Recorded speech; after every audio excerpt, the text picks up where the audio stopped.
Ever catch yourself, lost in thought about the nature of reality? The really big questions. Oh, absolutely. I think it's kind of a fundamental human urge, isn't it? It is. And it often leads us to, well, concepts that seem simple at first glance, like the idea of a set, Mhm. just a collection of things, right? Right. But as any philosopher who's grappled with the foundations of, say, logic and mathematics knows, things get complicated fast. Fast is an understatement, I'd say. You start digging into sets, and suddenly you're facing paradoxes that twist your brain in knots. It's like, can a set contain itself? Where do we draw the line on what can be defined within a logical system? Exactly. And that's the exciting territory we're exploring in this deep dive. Quine's new foundations, NF for short. NF. One of those intriguing paths less traveled in the world of set theory. A bit like stepping off the well-worn path of, the more familiar Zermelo-Fraenkel set theory, or ZF. Precisely. Our compass for this adventure is the Stanford Encyclopedia of Philosophy. Really a goldmine of in-depth information on this kind of stuff. It is, and what we're aiming to do as philosophers venturing into these foundational areas is to really unpack the core logic of NF. What was Quine's motivation for creating it? What makes it tick? And how does it stack up against those more common systems like ZF? I think for our listeners, especially those with a philosophical bent, it comes down to this. Set theory isn't just some abstract mathematical game. It's like deeply intertwined with logic itself. The choices we make down at the level of axioms, they ripple out, impacting how we understand truth in mathematics, the very essence of mathematical objects. Right, it gets to those really fundamental questions. And the way NF deals with the paradoxes, the famous ones like Russell's paradox with the set of all sets that don't contain themselves, it presents a unique perspective. It's like, okay, maybe there's another way to build a solid foundation for mathematics, one that tackles those mind-bending paradoxes head on. So, to kick things off, let's go back to the source, to the genesis of NF. The Stanford Encyclopedia tells us it all started with W.V. Quine, a big name in logic and philosophy, back in 1937. He published this paper, New Foundations for Mathematical Logic. And right off the bat, it's important to note, NF wasn't born from the same anxieties that drove the development of ZF, those worries about, infinite regress in membership, that idea of well-foundedness. NF had a different starting point. It did. It was more like, maybe the issue isn't so much about sets themselves, but about how we're allowed to talk about them, to define them. It's about bringing some order to that process of description, avoiding those tricky self-referential loops that lead to paradoxes. Right. So instead of focusing on preventing infinite chains in the membership relation, NF zoomed in on the language we use to build sets. Exactly. This is where the link to type theory comes into play, which itself was initially developed by Bertrand Russell to tackle those pesky paradoxes. NF can be seen as a kind of offshoot of type theory, with a twist. A twist indeed. For those not familiar with type theory, could you give us a quick rundown? Sure. Imagine a hierarchy of categories, or types. You start with basic individuals at the bottom. Then you've got sets of those individuals on the next level up, then sets of sets, and so on. The rule is membership can only happen between levels that are right next to each other. So an individual can belong to a set of individuals, but a set of individuals can't belong to another set of individuals. This hierarchy prevents those troublesome cases of self-membership and helps avoid the paradoxes. Got it. A neat way to create a well-behaved system. But I guess even type theory has its own baggage, right? It does. One issue, philosophically speaking, is that you end up with a separate universal set at each type level, a set that contains every single entity of that specific type. It's like a hall of mirrors effect. And intuitively, it feels like we should have one unified universe of discourse, not a fractured one. This is where Quine's genius shines through. With NF, he essentially took the axioms of type theory and stripped away those explicit type labels. So it's like saying, we're going to talk about sets and membership without constantly specifying their type, but we're still going to have these hidden rules, echoes of those type distinctions that keep us from constructing those paradoxical sets. Exactly. And that leads us to the heart of NF, the axiom of stratified comprehension. It's the engine that drives set creation in NF, alongside the axiom of extensionality, which simply states that two sets are the same if and only if they contain the same elements. Okay, let's break down this stratified comprehension. Our trusty Stanford Encyclopedia says it allows us to form a set containing all Y that fit a certain description, given by a formula, but only if it's stratified and itself isn't mentioned freely within Fic. So what does stratified mean in this context? Think of it as a way to ensure a consistent assignment of virtual types, even though we got rid of those explicit type labels. Imagine we have this function that assigns natural numbers representing these virtual types to the bound variables in a formula. Like, the rule is, whenever you see something like u and v in the formula, the virtual type of v has to be exactly 1 greater than the virtual type of sigma plus 1. And if you have u, then need to be assigned the same virtual type. Hmm. So we're kind of mentally reimposing a type discipline, but only as a test to see if a description is well behaved enough to dodge those self-referential traps. Precisely. Let's look at some examples to really make it click. The expression x in x, which is at the heart of Russell's paradox, isn't stratified. If we tried to assign a virtual type to x, we'd run into a contradiction. We'd need to be both equal to and 1 greater than itself, which is impossible. Right. That makes perfect sense if we think back to that type hierarchy. What about a simple statement like x and y? Is that stratified? It is. We could give a virtual type of 0 and a type of 1, fulfilling the rule. No problem there. Great. What about something a bit more complex, like mi of bx, where it represents the power set of x, the set of all its subsets? To see if this is stratified, we need to unpack it. We can rewrite using just membership, equality, and logical symbols as for all, W, W, W, and Z at X. Now, if we assign, say, type 0 to W, type 1, type 2 to X, and type 3 to everything lines up, the virtual type of Y is indeed 1 higher than X, which makes sense because the power set is like a level of abstraction above the original set. That breakdown helps a lot. Mm-hmm. The entry also talks about weakly stratified formulas. It gives us an example saying the direct comprehension for it isn't stratified. What's going on there? Good point. That's an important subtlety. So while the formula to define directly might not be strictly stratified, the term itself is considered weakly stratified. That means we might not be able to directly assign virtual types to the bound variables, but we can usually get its existence by substituting into a formula that is stratified. For instance, the comprehension for Holland was perfectly stratified and is just what we get when we swap in that formula, so we can still work with it in the system. So it's a way to broaden the scope of what we can build while still sticking to that core principle of avoiding dangerous self-reference. Mm-hmm. Clever. It is. Okay, let's shift gears a bit and delve into the historical context behind NF. We know Quine introduced it in the 1930s, but what were the big ideas floating around at the time that shaped its development? Well, according to the Stanford Encyclopedia, there were these 2 main ways of thinking about set back then. One was the idea of arbitrary sets, which came from the booming world of mathematical analysis in the late 1800s. The other, and this one's particularly relevant to NF, was the notion of sets as extensions of one-place predicates. Basically, a set is the collection of all things that satisfy a particular property. Sets as extensions of predicates. That seems to resonate a lot with the idea of stratification, right? Yeah. If you define a set based on a property, and the legitimacy of that property's description hinges on whether it's stratified or not, then the set's validity is tied to that description too. Absolutely. And this naturally brings in the idea of complementation. If we have a predicate, we automatically have its negation, which defines the set of everything that doesn't fit the original description. It's the set's complement. Unlike standard ZF, NF has a built-in axiom of complementation. So the ability to form complements is a natural outcome of NF's focus on sets as extensions of predicates. Interesting. And the entry also highlights that the whole project of set theory, including NF, was driven by the need to deal with those pesky paradoxes. It contrasts 2 strategies for doing so: avoiding circularity in how we define sets, as opposed to avoiding circularity in the membership relation between sets. Right. ZF, with its axiom of regularity, which leads to well-foundedness, mostly follows the second strategy banning infinite descending chains of membership. NF, as we've been discussing, takes the first route, ensuring a kind of non-circularity in the language we use to define sets through stratified comprehension. It's a restriction on the way we structure our set-building formulas. So to put it in a philosophical light, ZF aims for stability by shaping the set theoretic universe based on membership, while NF goes for stability by regulating the very language we use to describe sets. 2 different paths to the same mountaintop. Precisely. And this circles back to that critical link with type theory. NF essentially springs from type theory by getting rid of those explicit type tags. The issue this aims to resolve is that in type theory, you get these infinitely many copies of the same mathematical object, each belonging to a different type level. Natural numbers at each level, real numbers at each level, even a universal set at each level.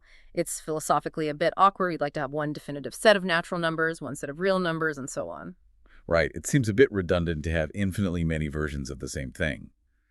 By dropping the type labels, Quine aimed for a more unified foundation, with just one universal set and single instances of other mathematical structures. Exactly, that's the beauty of it. But this simplification comes with a new challenge. How do we interpret formulas without those type labels? That's where the concept of a stratified formula takes center stage.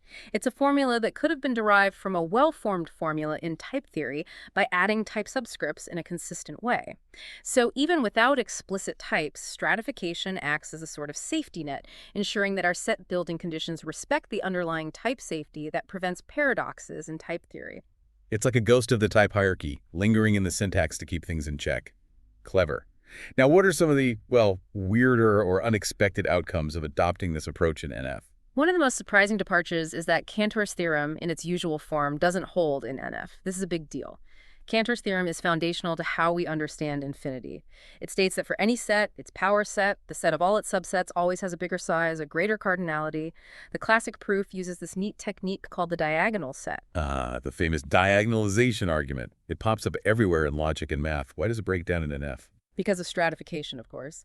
The formula we'd use to define that crucial diagonal set in Cantor's proof, the set of all x in a set such that isn't a member of x, where s is a function from x to its power set, turns out to be not stratified.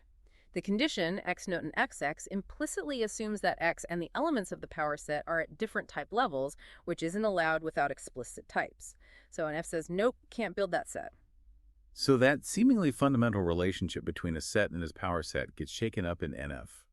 For someone thinking about the nature of infinity, that suggests a whole different picture of infinite sets compared to standard ZF. Absolutely. And this brings us to a fascinating character, the endomorphism, which operates on cardinal numbers. It's defined as Tx is the cardinality, the size of the set. So Tx is the size of the set of all singletons of all those sets containing just one element from X. In standard set theory, a set and the set of its singletons always have the same size. But in NF, this isn't always true. That seems counterintuitive. Why would a set not have the same size as the collection of all its individual elements, each wrapped up in its own little set? It all comes down to, you guessed it, stratification. The function that takes each element and pairs it with its singleton might not have a graph that's definable by a stratified formula, especially when we're dealing with massive sets, like the universal set. The universal set of everything. Yeah. That's something ZF usually avoids. Right. It considers such collections to be proper classes, too big to be sets, but NF embraces them. Bold. It is. And it has to deal with the consequences. So in NF, if a set does happen to have the same size as the set of its singletons, meaning x, tx, it's called Cantorian. If the singleton function restricted to is well-behaved, meaning its graph is definable by a stratified formula, then x is strongly Cantorian. Finite sets are always strongly Cantorian, and the set of Frege natural numbers in NF is Cantorian. But whether it's strongly Cantorian is actually tied to the consistency of NF itself. So the way this function behaves, and the distinction between Cantorian and non-Cantorian sets, it's like a window into the unique workings of cardinality in NF, especially when dealing with those huge collections that ZF shies away from. Precisely. The entry even suggests that the, shall we say, quirky behavior of these giant sets might be a manifestation of those paradoxes we've been discussing. So it's like NF tames the paradoxes by allowing these immense all-encompassing sets to exist, but then it has to navigate the consequences for concepts like cardinality and functions, all while playing by the rules of stratification. Exactly. Now let's touch on another key difference between NF and ZF, the axiom of choice. Ah, yes, the axiom of choice. It's a powerhouse in math, but also a bit controversial. What's NF's take on it? NF actually proves the axiom of infinity, meaning it guarantees the existence of infinitely many sets. But here's the kicker. It refutes the full axiom of choice. Whoa, that's a big divergence. The axiom of choice basically says that for any collection of non-empty sets, we can form a new set by picking one element from each of those sets. It's used all over mathematics. Why does NF reject it? This goes back to a groundbreaking result by Specker in the 1950s. He showed that NF can prove that the entire universe of sets can't be well-ordered. A well-ordering of a set is like a perfect lineup where every subset has a first element. And in standard set theory, being able to well-order any set is equivalent to the axiom of choice. Since NF says the universe can't be well-ordered, it can't accept the full axiom of choice. That's wild. So does that mean there's no choice at all in NF? Not necessarily. So far, it's only the full axiom of choice that's been disproven. Weaker versions, like the prime ideal theorem or countable choice, those haven't been definitively ruled out. And it seems like the failures of choice in NF always involve those massive universal-like sets. So maybe for the smaller, more well-behaved sets, some form of choice might still hold. The entry even mentions this intriguing possibility that NF might be compatible with an axiom that says all well-founded sets, those without infinite descending chains of membership, can be well-ordered. That would be an interesting bridge between NF and ZF. It would, and that leads to a perspective championed by figures like Church and Quine themselves. They saw NF not so much as contradicting ZFC, but as exploring a different region of the set theoretic universe, one that includes that universal set and operates under its own unique principles. So NF as an expansion of our view of sets, allowing us to explore those grand, all-encompassing collections that ZF tends to avoid. Fascinating. It is. Now, the big question that's probably been on everyone's mind is NF even consistent? Oh, the consistency problem. It's been the holy grail, or maybe the white whale, of NF research for decades. No one has managed to definitively prove or disprove its consistency. So it's still up in the air. It is. But there has been significant progress understanding the consistency of related systems. The most notable is Ronald Jensen's 1969 proof of the consistency of NFU. It's essentially NF, but with a slightly weaker axiom of extensionality.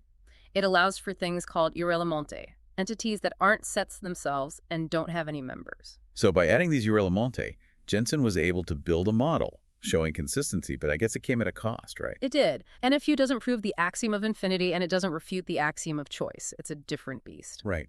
Those irrelemonte changed the game. The entry also mentions this other construction by Church and Oswald that builds a model of a set theory that does have a universal set and does fully respect extensionality, unlike NFU. They use a clever adaptation of techniques from Reger-Bernay's set theory, starting with a model similar to ZF and defining a new kind of membership relation. Right, and that's a key takeaway. It shows that the idea of a universal set itself isn't inherently contradictory.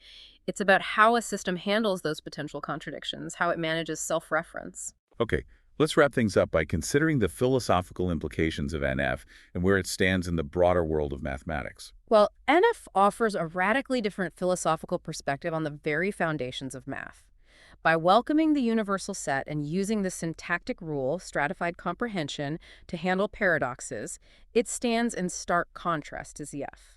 ZF prioritizes well-foundedness and treats those potentially paradoxical collections as proper classes, outside the realm of sets. So two very different ways of looking at the same fundamental problem. Exactly. And research on NF continues. People are looking into its proof-theoretic aspects and how mathematical concepts work within its framework. But as the Stanford Encyclopedia points out, NF doesn't get nearly as much attention as ZF in the mathematical community. Yeah, there's that. I think the intuitive appeal of well-foundedness is strong. It's a cornerstone of mathematical thought after the success of ZF. And that lingering question of NF's consistency doesn't help. Right. Without a definitive proof, it remains a bit speculative for many. True, but I think the entry ends on a really important note. NF, with all its quirks and unanswered questions, represents a bold attempt to confront those paradoxical collections head-on. It doesn't just brush them aside. It takes the strangeness of self-reference seriously. It does, and for that reason alone, it has enduring philosophical value. It pushes us to re-examine what we think we know about sets and the limits of our understanding. So for our listeners, especially those with a philosophical inclination, here's the takeaway. We've explored NF, a set theory rooted in type theory that uses stratified comprehension to manage paradoxes. We compared it to ZF, highlighted its proof of infinity, its rejection of the full axiom of choice, and those peculiar behaviors of cardinality with huge sets. We also touched on the open question of its consistency and those related consistent systems like NFU. And for those of you pondering these deep questions, here are a few more to chew on. Does the possibility of a consistent set theory with a universal set make us rethink our basic intuitions about sets and Cantor's theorem? Does NF's reliance on a syntactic rule, stratification, offer a fundamentally different yet valid way to handle paradoxes compared to ZF's focus on well-foundedness? And ultimately, what does the existence of such alternative foundational systems tell us about the nature of mathematical truth itself? Is there one true foundation, or could there be multiple coherent ways to build mathematics? Questions worth pondering. And if you're eager to dive deeper, I highly recommend checking out that Stanford Encyclopedia of Philosophy entry. It's a treasure trove of information. Thanks for joining us on this deep dive.